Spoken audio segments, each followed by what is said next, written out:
All right, Jay. So week 9, we had some. Well, I ain't gonna say some. We had a lot of surprises. We had the Browns and Cincinnati that caught me by surprise. The Broncos and Cowboys very very much caught me by surprise. And then Jaguars beat the Bills. That was a surprise. So before I name off every game that was played Sunday and Monday, what caught your eyes in week 9? I think we've touched on it. We touched on it a little bit on Colorcast the other night with some of these, but there was the two that just jumped out immediately was how Buffalo looked against Jacksonville. They gotta get it figured out up there pretty quickly because that offense just does not look right with the offensive line and just being. It seems like they're way too. I get it.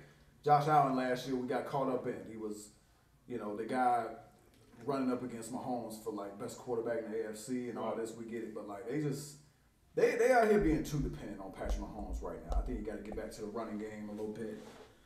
But Jacksonville, the way they looked and the way that defense played and the way they had the better Josh Allen on the field, Right. the young pass rusher from Kentucky, Right. he was spectacular. Had a sack, had a fumble recovery, an interception. So that was great to see. But yeah, offensively, I think just the fact that it was that game was that defensive 9-6. I mean that was shocking in itself too. Um, the other one was Denver going to Dallas. Denver's been they lost 4 in a row. They did beat Washington in a defensive slugfest, but so they've been kind of middling. And then you go into a Dallas team where Dallas has won 6 in a row after losing opening night to Tampa Bay. And Denver came out and like, don't be deceived by this final score. This was a 30-0 blowout. Yeah, it looked to bad. where Kurt Menefee had to come on Fox and be like, we got to take you to a competitive game. Like, and then next thing you know, we watching the game you're watching live. We're watching Ravens and Vikings. But yeah, Denver came out and they set the stage early. They got a 4th-and-1 stop on Zeke on the first possession. Then I think the next possession, they got another 4th-down stop, and it just set the stage to like, and it was incredible because that's a defense that has been hit hard by injuries. And then Von Miller, the first game that he's out of there. So you don't have Von Miller, you don't have Bradley Chubb, you don't have Malik Reed, the guy that's replacing Von Miller. So you're down to your 4th and 5th outside linebackers. You don't have your nose tackle Purcell. We know the middle line, the inside linebackers it's just a travesty. How many people have been injured? So you have all that going, and it would seem like they've been struggling with the run defense lately.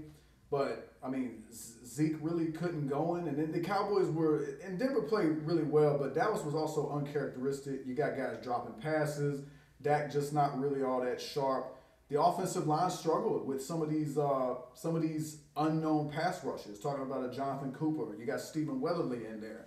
It was a shockingly bad performance, especially at home against a team in Denver who've been really struggling. Well, let me ask you this. So, do you think the Cowboys went in there reading their news clippings because they won that prime time game with Cooper Rush, so they felt like That's get right. that back? Like It should be easy.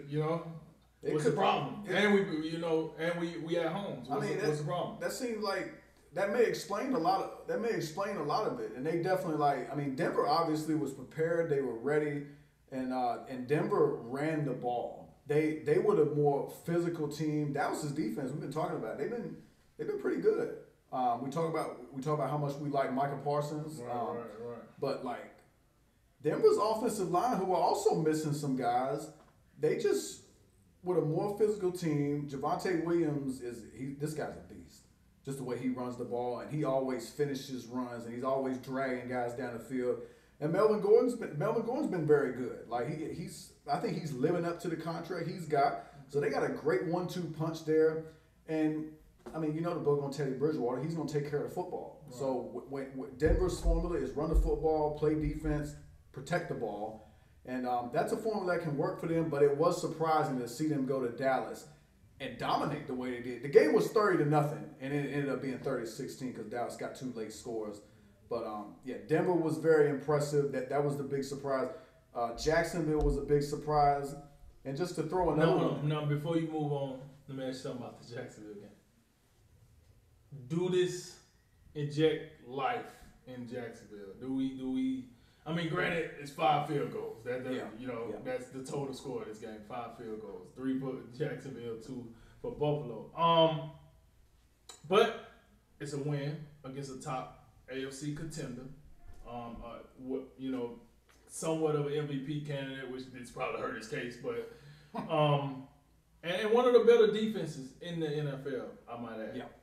Does this, if you're Jacksonville, do you get confidence from this? Can you build off of this? What can Urban Meyer use from this game to move forward? I think the defense should feel confident. Their offense, I think you'd feel better about it overall if your offense had put up more than 9 points. You know what I'm saying? I think if you see Trevor Lawrence come out there and he's actually giving you something, and some of these skill position guys, whether it's Chenault or whether it's Marvin Jones or whoever it is. I mean, Dan Arnold to me looking like he the best thing they got in it. Right. That's Dan Arnold. That's not a household name.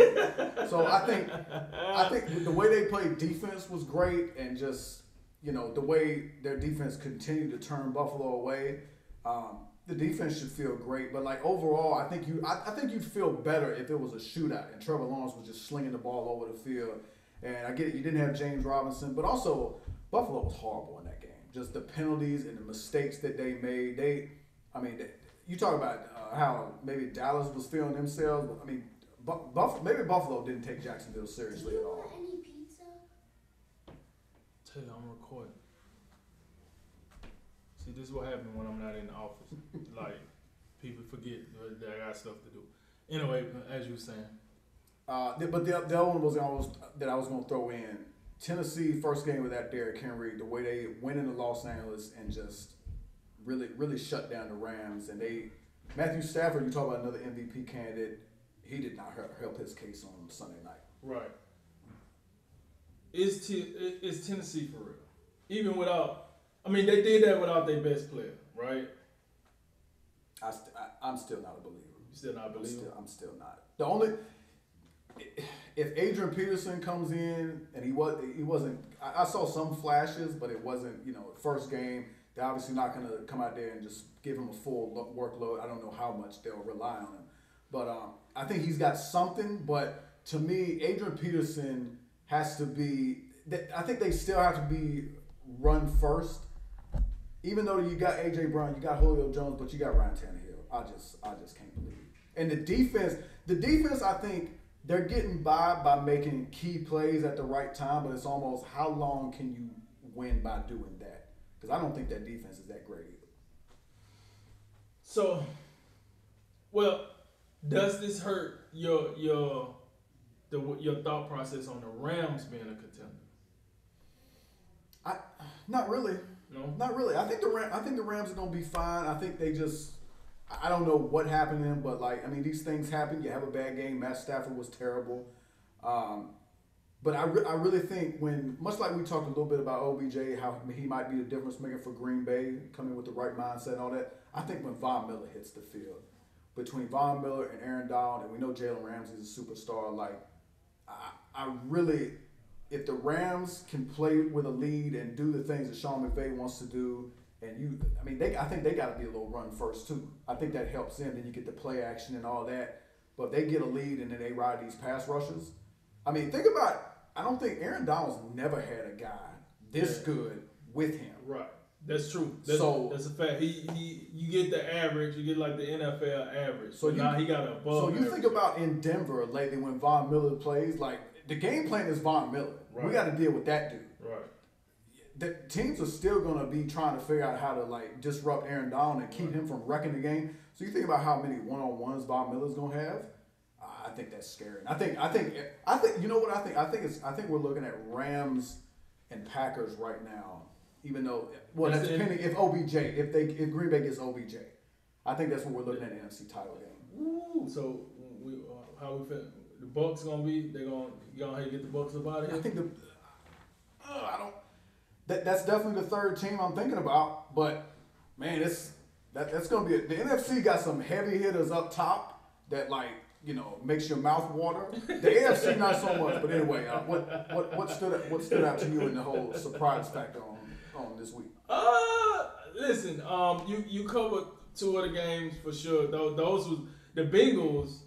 Listen, and it's almost as if when I start believing in a team, that's when I shouldn't believe in them. I was sitting here with my chest out saying, "Hey, the Browns better watch out, man. These Bengals, they for real." This is right after they lost to the Jets too, right? Right. Okay. Yeah. Right.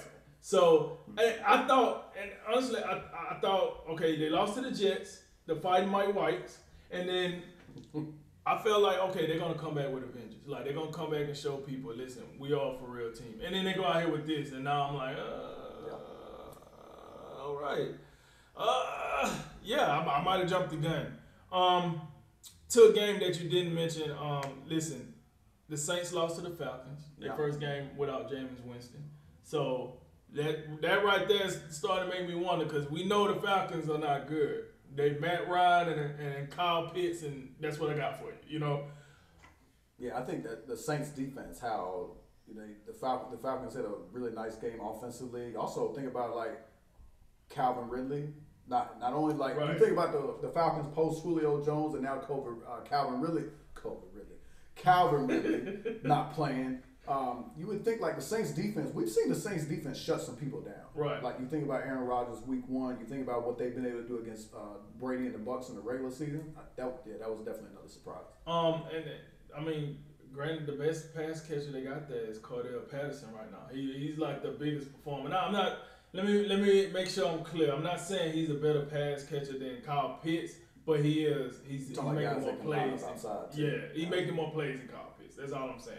He doing it because he's like, he in the backfield, wide receiver. He's doing a lot. So I think he's like one of their bigger playmakers on offense. But losing to the Falcons ain't a good look. We're looking at the Patriots, Panthers. The Panthers are looking more and more like frauds every day as it goes by. I put them on fraud alert a couple weeks ago. Yes, you did. Now you don't have Darnold now for weeks. I don't even know if that matters because I told you he was gonna see some ghosts in this game. And listen, the thing about it's like this. I think honestly, if Darnold was healthy and when you got Christian McCaffrey back, I think they could have got this thing back on the rails. Now you out here with PJ Walker, the legend, the myth, the man, the legend, the XFL, XFL. I don't think he's gonna get it done, even with Christian McCaffrey back. I think, and now we know J.C. Horn got hurt. You go out and get Stephon Gilmore because you felt like at that time, and they got C.J. Henderson, right? You felt like at that time we gonna spend some money on our cornerbacks because we still got a chance to be contenders. That's what it felt like. It felt like they thought they was ready, and they're like, oh man, we'll get a piece here, and we rolling now. And now like they're going backwards. So now it's like maybe we shouldn't sign Stephon. Either way, I think that goose is cooked with the Panthers. Christian McCaffrey can come back. That's all fine and dandy, but I just don't see where that matters now. Like if Sam Darnold was still in there, I can understand it because. For what it's worth, when he had Christian McCaffrey, he looked like he was going to play some ball. You can say what you want, but he looked like a competent quarterback. Lost Christian McCaffrey, and then he looked like Sam Darnold. Yep. Looked like the New York version of Sam Darnold, right? Last but not least, I wouldn't necessarily say surprising, but I would say the final score did kind of surprise us with the Steelers and the Bears. I thought this was going to be a one-sided circus. I thought the Steelers was going to go out here and C-walk on them. But they didn't. The Bears, like the Steelers was in control of the game, but the Bears made it interesting with the young quarterback Justin Fields. Felt like Pittsburgh jumped out in that game and then kind of started coasting. Right, and then they ended up in a fight in the end. And listen, the Steelers won, but Ben Roethlisberger, man, this got to be his last season. He just could not get it. The one thing he can still do is take a hit in the pocket and somebody slide off of him, I guess. That's what a lot of that offseason workout do for you, I guess. But he couldn't get it down the field. Like, you got these guys, Johnson, you got these guys, Claypool, you got guys that can go down the field and get you a catch. And you kind of like, he was pretty maligned, if I must say so myself. I wasn't impressed. Najee Harris, I feel like if Big Ben was better, Najee Harris can do more, but because he don't like really threaten the defense as much. So I guess my point is the reason I'm surprised is because the Bears stuck around. What could the Bears take away from that game? Well, I think you saw flashes from Justin Fields. I think we saw the 2-minute one late in the first half. We saw it late in the second half. We saw some things like the pass to Darnell Mooney. There was certain throws Justin Fields made. The one up the seam to Jimmy Graham I thought was absolutely fantastic. But it's almost like can we get that consistently? Because like there's times when we've seen Justin Fields this year that look like, man, what is this? Like, does he belong in the league? But you also saw moments against Pittsburgh where it's like, man, this dude gonna be something. And we know like and the athletic ability is something I talked about. Like when they run zone read, like this guy, if they can run zone read with Mitch Trubisky, they can run zone read with Justin Fields. Yeah, so I do think like the whole Wildcat thing that they're doing, I don't like that. Put Justin Fields back there, show that you believe in him. When you run in Wildcat, like, you know, every 10 plays or so or whatever it is, it may not be that frequent, but like that I think that sends the wrong message to your quarterback and the team, like that we got to use it. We know the Wildcat is a gimmick. Right. You know what I'm saying? And it's just like, oh, we're going to run the ball, are we going that way, are we going this way, are we going just let Justin Fields operate the offense. And I think like we're seeing there's been times he looked like a rookie at this point. He's looking like a rookie. I don't think most people thought it was going to be automatic, him coming in just, you know, really shining. But I think you look at that Pittsburgh game and you see moments that, like, you can build upon. And to, like, be able to overcome that early deficit to where the Bears offense had no life in the first half until the 2-minute drill. Right. And then there was also a lot of calls that didn't go their way. Mm-hmm. I think Chicago should feel good. I tell you, the one guy, like Matt Nagy got it. This guy look clueless as an NFL coach right now. I'm telling you, there's so many, and I don't want to get into it right now because we got to go. But like, Lord, Matt Nagy, what are you doing? Like, do you like your job? Come on, man. Like, you gotta be better. So he said that's what I'm thinking about Justin Fields. But I do think like I saw some things that they can definitely build upon, and hopefully Matt Nagy can.